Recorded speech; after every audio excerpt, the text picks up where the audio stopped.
Hi guys, welcome back to my channel. If you are new here, hi, my name is Mary and I give you guys an extra warm welcome.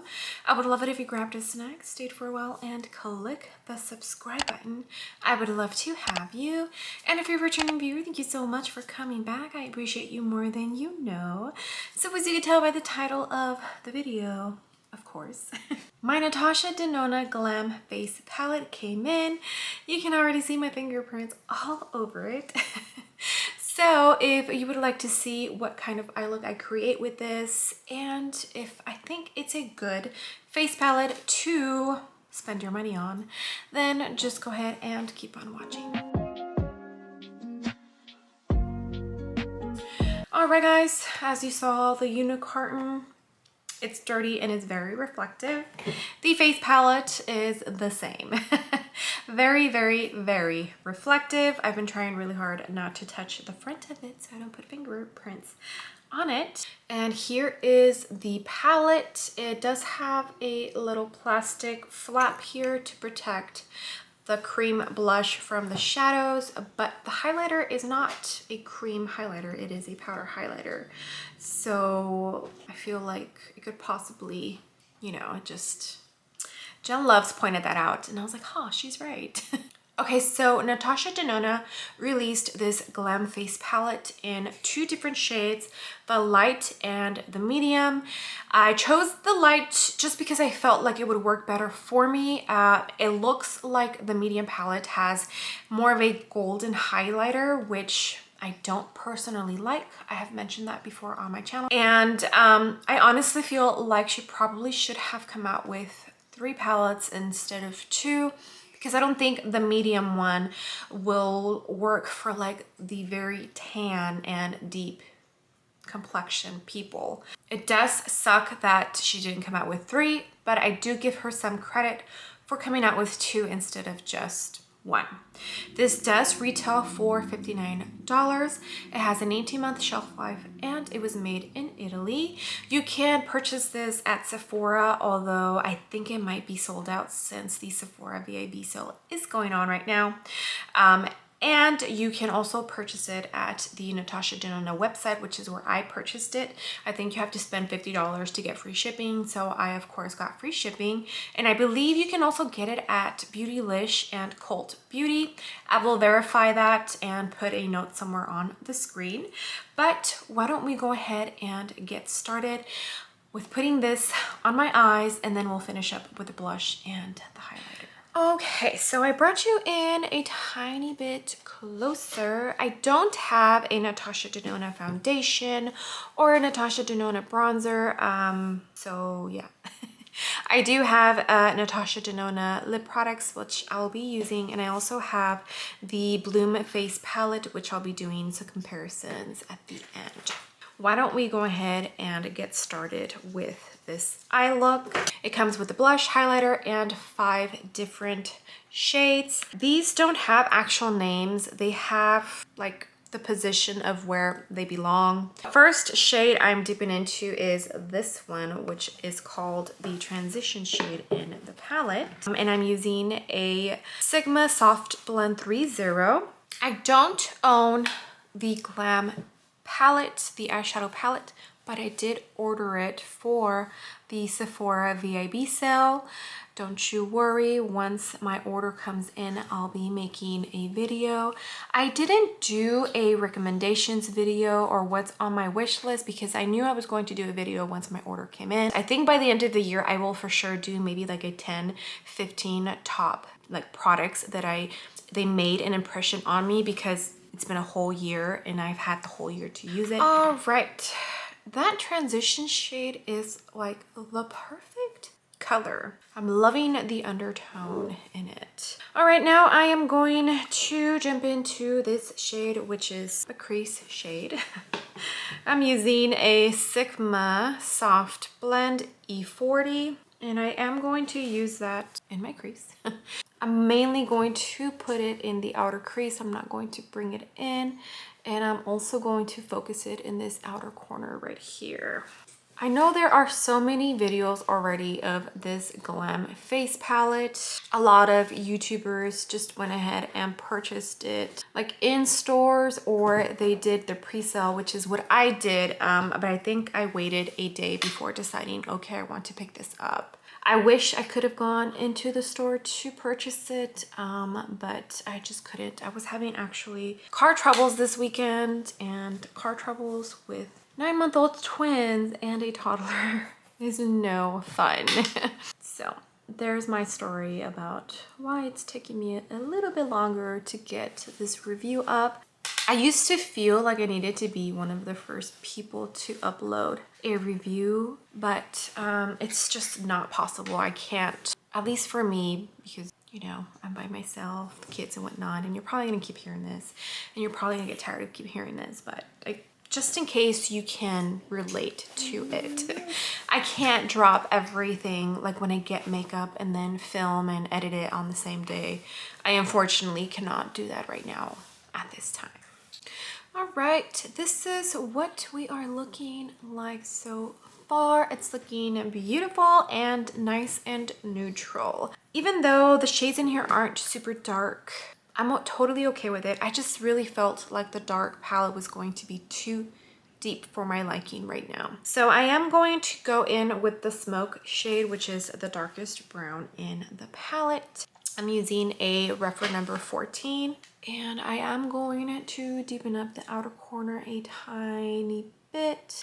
I hope I'm not sounding like a broken record with sharing my whole, you know, being alone with the twins and it being hard for me to do certain things. But the reason I'm sharing it is just in case any of you guys are in a similar situation or anything and are thinking about starting your own YouTube. It is possible. It really is. It's just a lot of work, and yeah, it's as long as you plan for it, you can do it. All right, now I'm trying to decide between these two shimmers. I might just use both of them. Yeah, so this one looks like it's a little bit lighter and this one looks like it's a little bit darker. So let's start with this one, which is outer corner. And I'm using my finger and I'm going to tap it right here. Oh, that's beautiful. I do believe that there are some new formulas in this palette, which is nice. All right, now with my index finger, I'm going to go into the lighter one, and that one is named Inner Corner. And I'm trying not to swipe. I'm trying to mostly tap it in because I don't want to have too much fallout. Those shades are beautiful. Gorgeous. All right, let me finish up my eyes and I'll be back. All right, guys, I am back. Put my brows on, some lashes. I just went in with some House of Lashes. This is in Siren. It's part of their classic collection. And I did go in with a brown eyeliner in my waterline and tightline. So now we are going to show some swatches. Here we go. This is the blush, the highlighter, and here are the 5 eyeshadow shades. I just went from the lightest shimmer to the darkest matte. Beautiful swatches. I had to really dig into the blush in order for you to see this much pigment. So I have a feeling that I'm really gonna have to dig into it to put on my face. That's what it looks like. The texture definitely reminded me of the other blush that I do own from the Bloom palette. So this is a Morphe and Jacqueline JH84. I do my blush first and then my highlight. I am already powdered. Yeah, I'm going to have to really dig into this. I probably should have brought a more dense brush. Okay, finally, some pigment. Okay, but it's pretty and it's doing okay on top of powder. Yeah, I should have brought a more dense blush brush because I feel like I'm really digging into that blush palette. But I am really liking the shade. I feel like it looks pretty. I don't think it looks as dark as it looks in the pan, right? All right, so that's what the blush looks like. So next time I'm definitely going to have to use a more dense brush. This is like a very fluffy brush, so I need a more dense brush so I could really pick up the product. Okay, now I'm going to use a Sigma Soft Blend 6.0. This is a little big for highlighter, but it's fine. All right, so now I'm going into, whoa, I picked up too much. The highlighter, and it is dry. It's like a cream to powder formula because it does not feel sticky at all, which is nice. That's very pretty, and it's reminding me of the highlighter in the Bloom palette. All right, guys, sorry you didn't watch me put on my highlighter, but my toddler was not cooperating and I had to stop filming real quick. But yeah, I am enjoying this highlighter. It is reminding me of the highlighter in the Natasha Denona Bloom Face Glow palette. So this one has the two cream products. These are supposed to be highlighters and these are blushes. I don't use this as a highlighter. It's too dark for me to use as a highlighter. At least for me personally, in my taste in highlighters, that's why I don't use it. So what I actually end up doing is I mix these two, and that is what I use for the blush.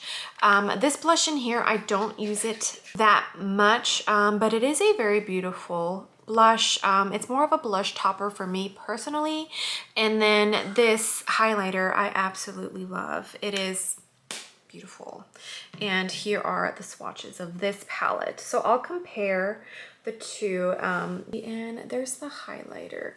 So I definitely feel like the highlighter in the Glam Face palette packs more of a punch, and the one in this one has a little bit more of like a peach shift to it, and it does have very micro fine glitter particles in it. So when I do wear it, this highlighter in here, I do feel like you can see just a tiny bit of glitter particles. But I actually wanted to dip in a little bit into this shade, and I was going to just lightly, yeah, pretty. Let me zoom out and we can talk, and I'll give you guys my thought on this palette. All right, guys, before I give you my final thoughts, let me tell you what I have on my lips real quick. I have one of the Natasha Denona lip liners. This is an L6. It was described as a medium nude on the website, and that's why I purchased it. And I have the I Need a Nude lipstick by Natasha Denona. This is in shade Maria. Love both of these products. I think they are beautiful. So this Glam Face palette, it is a beautiful palette. I do enjoy the packaging. I just don't enjoy the fingerprints that get all over it ASAP. So I think this palette is borderline just a tiny bit too light for me. In the summer, I don't know if I'll be able to pull it off. And I'm mostly thinking the blush. The shades, they still, you know, show up on my eyelids, but it's more of a soft look, which I'm perfectly okay with that. If I really do want to deepen this up or make it look more glam, I could just add like a wing, or maybe pull out one of my Natasha Denona palettes that have like a dark brown in it and just really smoke it out. But I do feel like I'm right at the borderline of it being just a tiny bit too light for me. I think out of the whole palette, what disappointed me the most is the blush. Like, I really have to dig into that to like get pigment. Look at how, yeah. And I like, even if I swatch it, like I still feel, I'm telling you, I went into this 3 times, I think, and I really had to dig into the palette to get pigment for my blush, but I do feel like if this wasn't as soft as it is, I wouldn't have had such a hard time. But I think out of everything in this palette, it's the blush that I'll probably have the most issues with because it's borderline a tiny bit too light. Like I'm right there for it being too light for my skin tone. But everything else I absolutely loved. The eyeshadows performed beautifully. I do think that they're a new formula. I think the mattes felt buttery soft. Of course, Natasha Denona is iconic and is known for her eyeshadow formula. The highlighter is from the reviews I have seen, a new formula, and it is absolutely beautiful. I definitely feel, depending on the brush that you use, that you can make it like a glow within type of highlighter, or you can really go in it and make it very blinding, as you can tell from the swatch. So overall, I do think this is a beautiful palette. Now, is it worth the $59? Yes, I definitely think so. And the reason behind that is because this would be such an amazing palette for women, or men of course, who travel for work and need not to take too much makeup with them. This is your eyes, your blush, and your highlighter in one palette. So you don't need to bring much more to be able to do your makeup. And you can definitely really tone your looks down with the shadows that are in this palette. I also really think that $59 is a good price range for this palette. It almost serves the full purpose of like the Look of Love palette from Charlotte Tilbury. So if she came out with something like that, oh, that would be amazing. But yeah, I think the price point is good for what you are getting. The quality is there. It is amazing. It just really depends on you and your skin tone, whether the light would work better for you or the medium. So yeah, oh my gosh, I totally give this palette a thumbs up. And I think that pretty much concludes this video and my review for the Natasha Denona Glam Face Palette. Alright guys, I would love it if you gave this video a big ol' thumbs up. I would greatly appreciate it, and you would definitely help me out in the algorithm of hopefully bringing some new and fresh eyes to my channel. And if you haven't done so already, I would love it if you joined my small YouTube family by clicking the subscribe button. I would love to have you. I am on the wonderful journey of hopefully reaching 1,000 subscribers before the end of 2021, and you can really help me out by clicking that subscribe button. Okay guys, I will see you on the next video. Bye.